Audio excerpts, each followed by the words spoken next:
Good morning and happy St. Patrick's Day. It is March 17th. It is a day you better wear your green so you don't get pinched. I want to say welcome to our new listeners that I met at the Alt Summit this weekend in Palm Springs.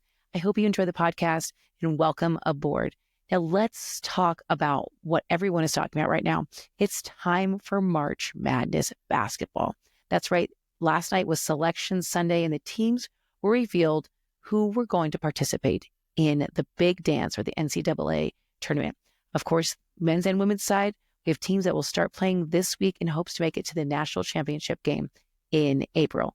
On the women's side, we have South Carolina, UCLA, Texas, and USC and their superstar sophomore, Juju Watkins. Those are all the number one seeds in the tournament on the women's sides.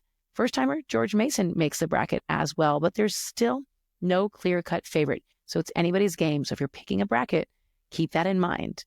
Now, on the men's side, we have the Auburn Tigers, led by SEC Player of the Year, Johnny Broome. They were the number one overall seed for the tournament with conference champions Duke, Houston, and Florida, all taking home number one seed spots. There are a record 14 teams from the SEC conference on the men's side. Now, the first four are also called play-in games for the men start on March 18th. And March 19th for the women. And then we start full-fledged basketball. Very, very exciting. Get your brackets submitted. Of course, tune into our Wednesday Wisdom podcast for more on March Madness. We're going to dive into all the things around this tournament, including why the color blue is important and what team you might want to cheer for if you like tater tots. Also, head over to lastnightsgame.com to join in on our Women's March Madness bracket. Now, wrapping up the sports for the weekend, there was a fountain of youth in sports this weekend. Mac Whittam,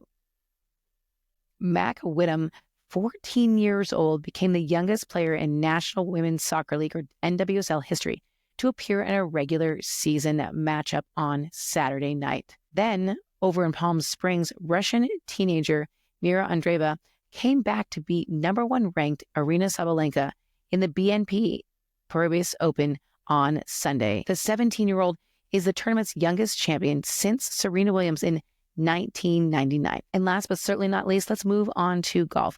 Rory McIlroy and JJ Spaun, who happens to be the number 57th ranked golfer in the world, they will face off today in a 3-hole aggregate playoff to determine the winner of the Players' Championship. And there's $4.5 million in prize money on the line. That's what we have for your week ahead. Of course, like I said, catch up with us on Wednesday for our Wednesday Wisdom podcast, all about March Madness. Fill out the no pressure bracket over on lastnightsgame.com. It's a great place to practice. I don't care if you use auto draft. Pick your teams, enjoy it, have a great time, and enjoy learning the game. If you have questions, let us know at lastnightsgame.com or on social. Have a great week ahead.